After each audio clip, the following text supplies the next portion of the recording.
All right, man. It wasn't really too much that I kind of want to kind of talk, go over with y'all, man. We uh we covered a lot of this stuff earlier in the week. Oh, okay, the BET Awards might be canceled. Not even might be. The BET Hip Hop Awards have been canceled. So yeah, they're moving in on getting rid of this hip hop shit, man, that we all love. The Soul Train Awards and the BET Hip Hop Awards have been canceled. It was kind of weak last year anyway, though. I ain't gonna front. It was in a damn nightclub in Atlanta. And yeah, what y'all gonna do, man? I wasn't this distraught since I wasn't this distraught about a cancellation since the Duval Diamond Awards got canceled. Oh man, what are we gonna do, man? Scott Mills says the media climate is evolving. In other words, their viewership and ratings and prestige have seen a decline. You damn right.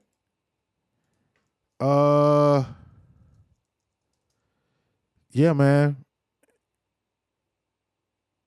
BET canceled the awards. BET. This is a form of gentrification, what's going on right now. Oh, okay. Right? So I don't know if y'all really want to ask me about this shit right here, right? We don't. So BET came up as a community station for black people, right? The urban culture. And our man, what is Bob Johnson, took the check. He sold it, first black billionaire, whatever the case may be. He sold it. He sold it to Viacom and Paramount, MTV and them, VH1 and them. Little by little over the years, quietly, they've been firing a lot of people behind the scenes in BET, and everybody who has something to say, they've been firing them and this and this and that. And I know because I've been working on the BET Hip Hop Awards for 3 years.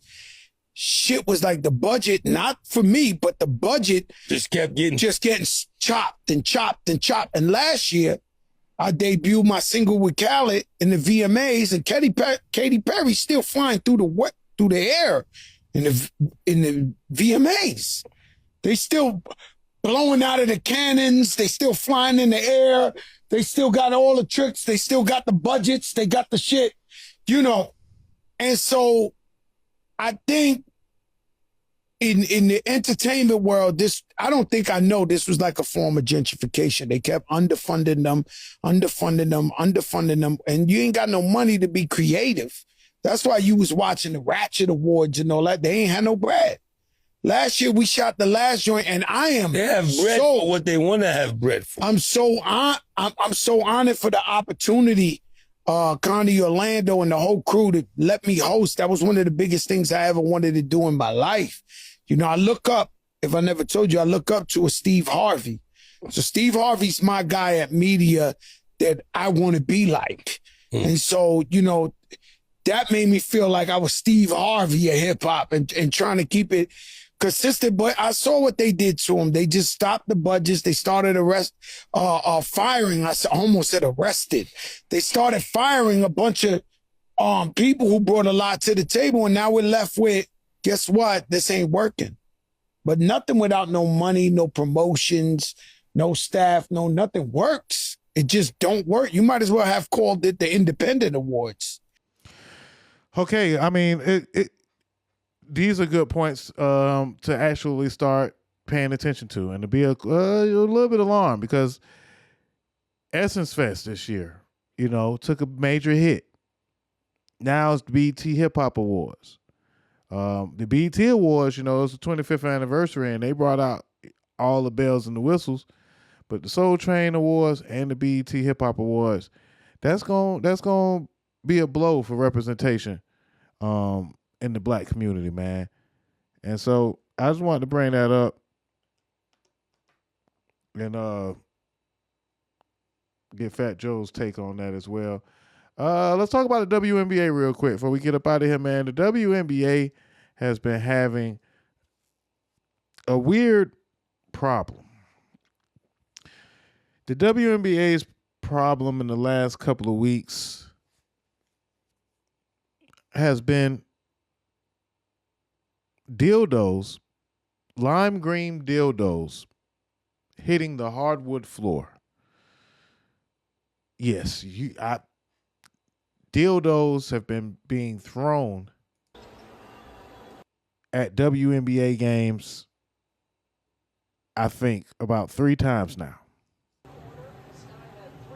They've even hit a player with a dildo. That one was a purple one. There's been lime green dildos. And from what I'm hearing, I think they got somebody in custody.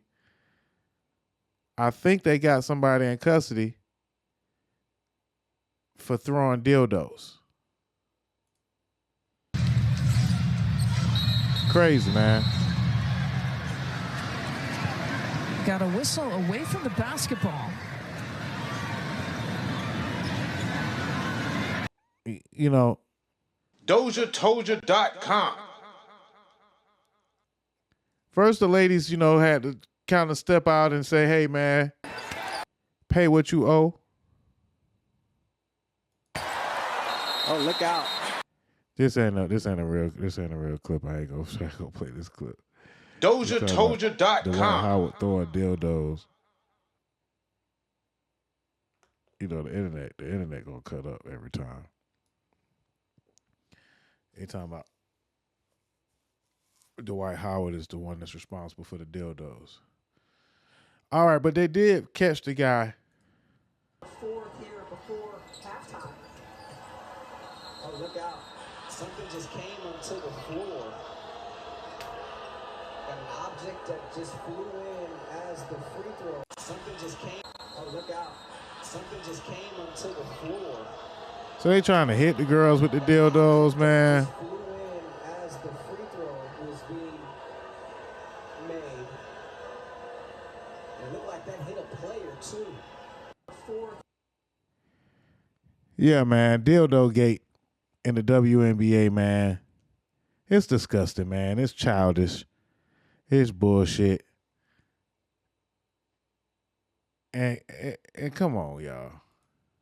Without a doubt, we know what we have to talk about this week. Sweeping the interwebs. WNBA dildos! Wah, wah, wah. Awesome. Neon green, probably glow in the dark. Dude, dildo. Green Machine. It's funny. Yeah, don't get me wrong. You had a response. It's hilarious. But then I tweeted, I was joking but serious, but more joking than serious. I'll defend you in this instance.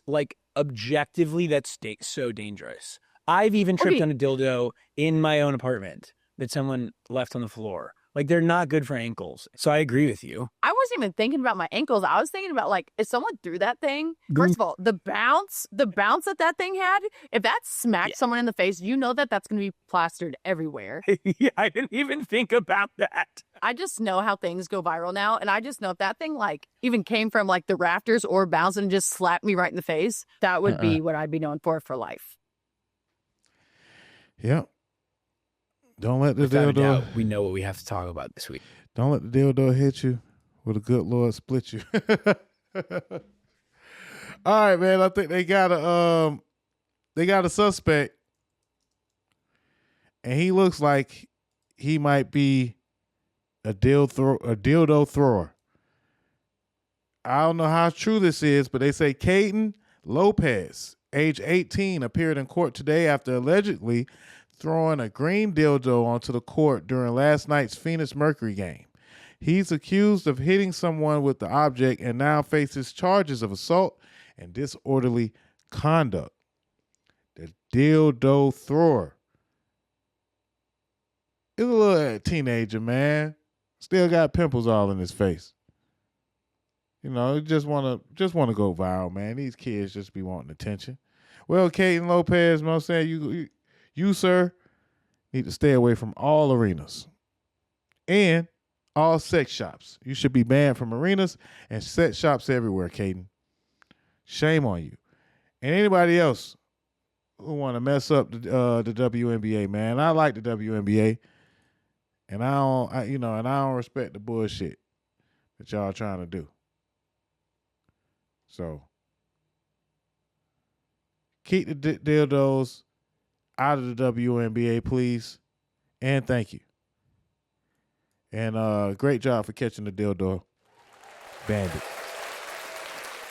All right, it ain't too much, man. It ain't too much. Noah Lyles and okay. OnlyFans, man. Lil Tay and OnlyFans. Okay, so Lil Tay, in less than a couple of days or less than 24 hours, internet sensation. Y'all might not know who she is, but internet sensation. We practically seen this. Y'all remember the little Asian girl? The little Asian girl that held the money to her ear. Y'all know what I'm talking about. Well, Lil Tay is her name. And she this one. This little girl right here. Hold on.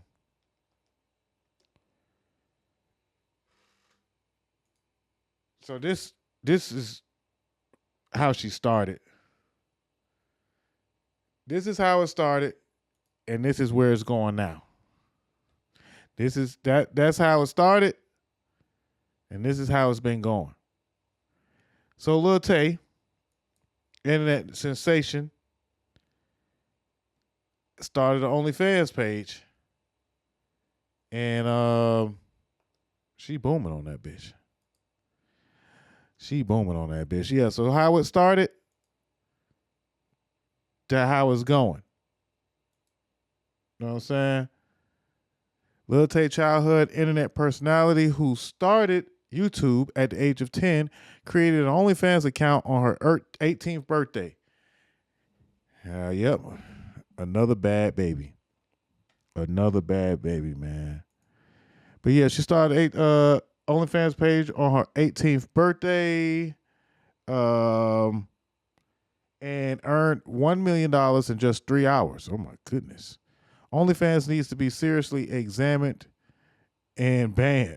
Exploited through childhood for money now as an adult. I mean, she's an adult. Gotta deal with it. You know, she once faked her death. Lil Tay done some questionable stuff. But now she's on OnlyFans and baby getting that money. I pressed it wrong, but yeah, man. I mean, hey, is this a new revenue stream or is it a bad influence?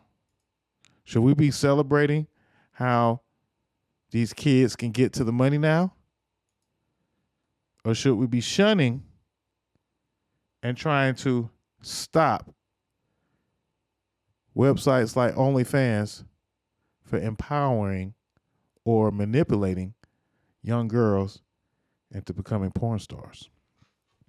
Or whatever they do, you know, to get their money. I don't know. They all don't do porn, but hey, it is what it is. But there you have it.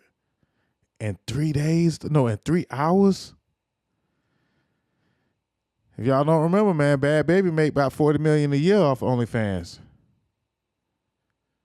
There's a lot of women, you know, that have changed the game with the way that they live and by becoming OnlyFans creators, and it's just the reality.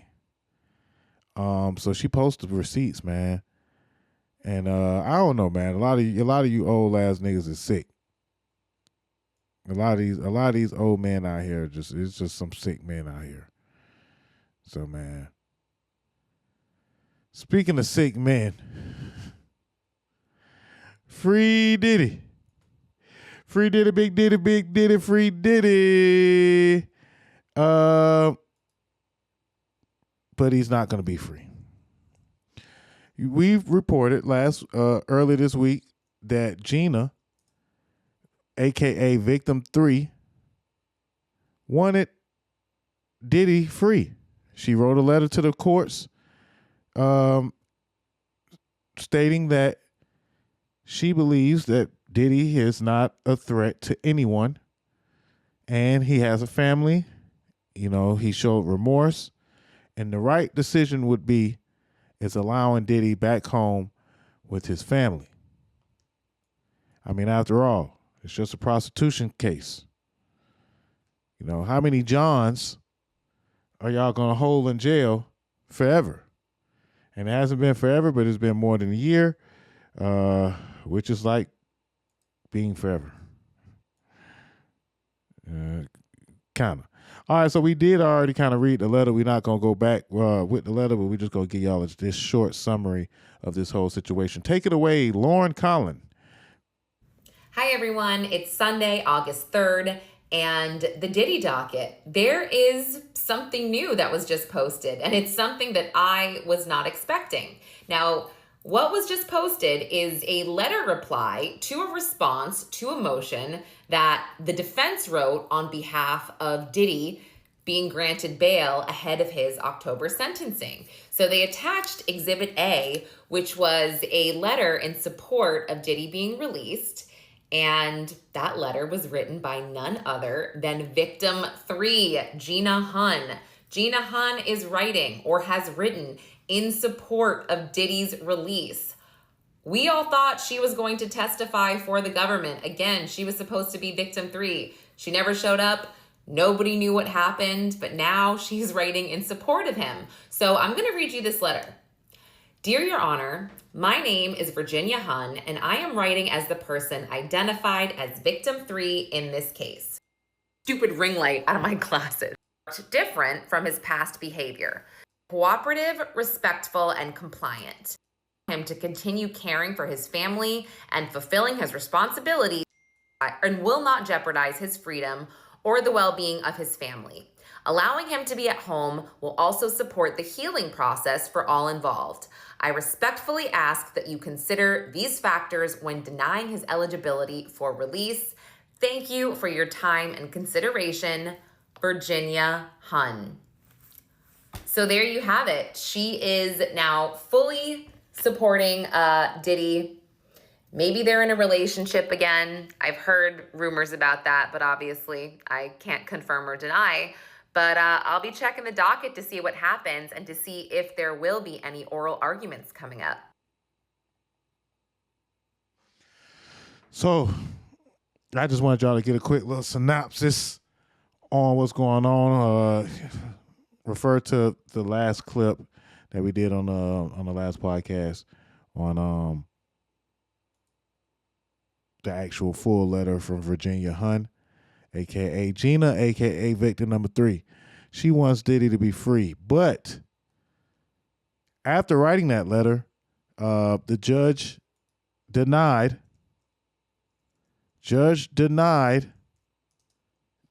Diddy's release or Diddy's bail once again.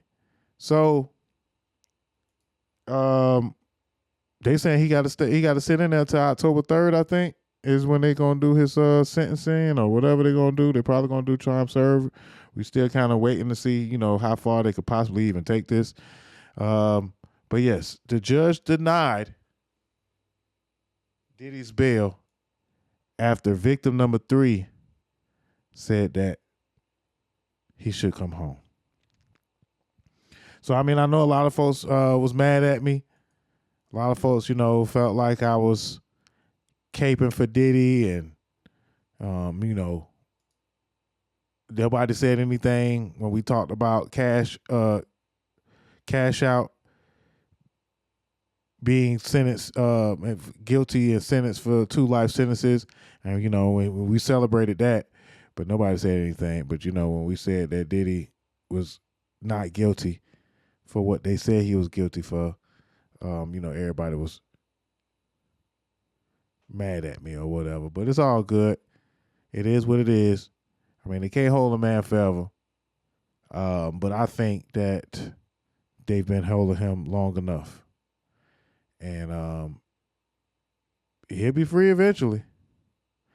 So yeah, man, October 3rd is still the date that we have to wait to see what's gonna happen in the Diddy trial. And I think that's about it. I think that'll do it for the show. Shout out to Teddy Bridgewater, man. Teddy Bridgewater was suspended from coaching high school football. Yeah, so Teddy Bridgewater, the head coach for the Florida high school champions, the Miami Northwestern, and also y'all know he's a former NFL quarterback, played for the Bucks, played for the Lions, amongst other teams. He was suspended. You shouldn't punish him. You should praise him because we need more like him. He was suspended for paying out of his own pocket for his high school players to eat pregame meals, get to practice in Ubers, and proper recovery services. Instead of suspending him, you should have acknowledged him and found a way to say, how can we help Miami Northwestern help these kids? It was just a blessing that a Teddy Bridgewater gave how he gave. And you gonna stop that? What's the purpose of school? What's the purpose of extracurricular activities? If somebody's not gonna believe and pour into you on a physical, spiritual, emotional way, but you're gonna take that away, huh? Never mind what it's gonna do to the kids. Never mind what it's gonna do to the program. Because if you're gonna punish a Teddy Bridgewater, also punish the teacher. Also punish the principal, the counselor that's really giving their own money to pour back into these kids. And you wonder why we have a shortage of good teachers. If you're doing what's expected of you, that's not enough. So you have an individual who spent upwards of $70,000 because, Ubers, Lyfts. Chances are their parents probably working. Food, man. Miami Northwestern produce a lot of great talent that goes Division I. Praise him. He giving back to his community. My hat goes off to you, Mr. Bridgewater. Now you take a guy like Teddy Bridgewater and now he say, okay, I'll go to a private school. He said that himself. I'm not going anywhere. I will volunteer from the bleachers like I used to in 2018 and 2019 when no one had a problem with what I was doing. He's here to stay. Shout out to Teddy, man. Real talk. You shouldn't punish. Definitely. Thank you for that reporting, Cam Newton.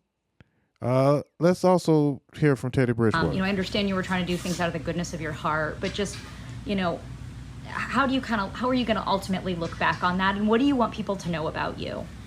Honestly, I think everyone knows that I'm just a cheerful guy, a cheerful giver as well, and I'm a protector.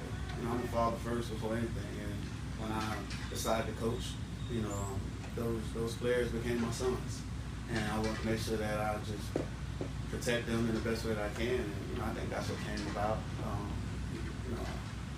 Miami Northwestern is a tough neighborhood, and sometimes things can happen when kids are walking home and different things like that. So I just try to protect them, give them, a ride home instead of having to take those dangerous walks.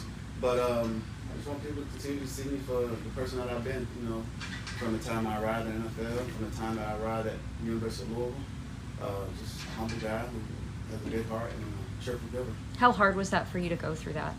It was difficult, because I have so many relationships with those young men down there in South Florida, at Miami Northwestern, and the bonds that I've established with, Leon Strada, Calvin Russell, Nicholas Lanier, Nicholas St. Joseph. Just the list goes on, and it's a great group of kids, man, and they see so much hope when they look at me, and I always said it's food for my soul. It's the way that I feed my soul, and it allows me to stay young being around those kids.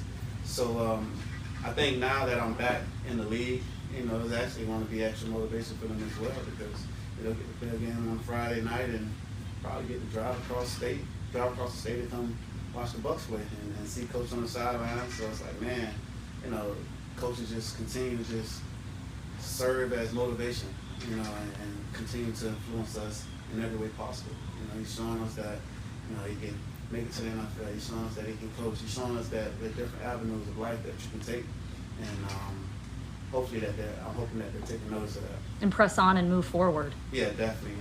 Like those are different obstacles. You just gotta put your hard hat on and keep pressing on. For the Shout out to the big guy, man. Big dog Teddy Bridgewater again. He just got signed to the Tampa Bay Buccaneers, and definitely gotta respect and gotta love what he did with the program and love the influence and guidance that he's doing for the whole community down in Liberty City, Miami-Dade County. So yeah, man, once again, I think that about do it. I think we covered everything, man. Again, this was just an extra broadcast of the DozhaToldya podcast, and I appreciate everybody, even those that kind of check the show out on their own time. Again, make sure y'all follow us on all platforms, DozhaToldya@gmail.com. If you would like to give any suggestions, reach out to us, maybe mention some music that we should play or a video that story that we should cover. Yeah, hit us up, DozhaToldya@gmail.com, man. DozhaToldya Radio on Cash App. If you have any contributions that you would like to give and help us out, give $1, $5, $10, whatever you would like. That's DozhaToldya Radio on the Cash App, DozhaToldya Radio on the Mixler app. For those that want to listen to the full show, yeah, the music and all that, just go to the Mixler.com and type in DozhaToldya Radio. And yeah, you'll see we got a whole list of different options. Shout out to DJ TC, man. Y'all follow him on Twitch, man, and check out his Friday night house party. And other than that, shout out to Low Bando, Nasty Dilla, Brittany, and everybody else that checked in, man, in one way or another, man. Tell a friend to listen in, man. Again, this was just an extra broadcast of the DozhaToldya Podcast. We will be back same time next week, the Thursday, and probably sometime early. So y'all be looking out for us on Monday, man. Just follow us so y'all know whenever we do go live. Y'all will see us on Facebook or Instagram. Before I get up out of here, man, we want to cover this story because a lot of folks don't be covering stories from Michael Jordan. Michael Jordan opened up another hospital, man. Shout out to him. But yeah, Michael Jordan opened up third clinic in Wilmington, North Carolina, to serve uninsured, underinsured residents, funded by his $10 million donation. The Novant Health Michael Jordan Family Medical Clinic aims to provide quality care. And a lot of folks don't be talking about, you know what I'm saying, the good stuff that Michael Jordan do. It's good to be home, first and foremost. That's what this clinic is about. When the families are not able to support, we're there to support. If it doesn't have any money, doesn't matter. We're going to do whatever we can to support you. Because that's what happened to me. That's where I got it from. So we did it in Charlotte, and now we're going to do it here in Wilmington, which makes it even more special because this is home. This is where I came from. And no matter how you see Michael Jordan, this is where I started. This is where I'm always going to be a part of.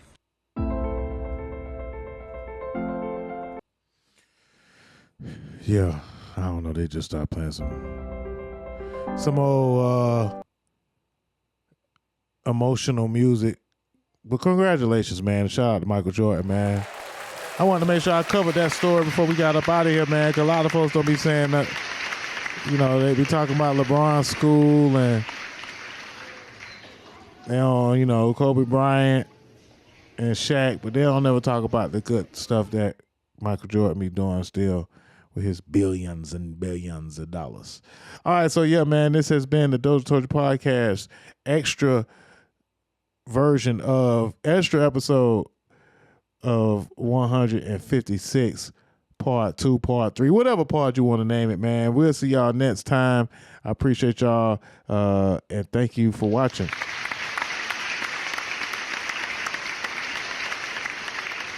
You're listening to DozhaToldya Radio.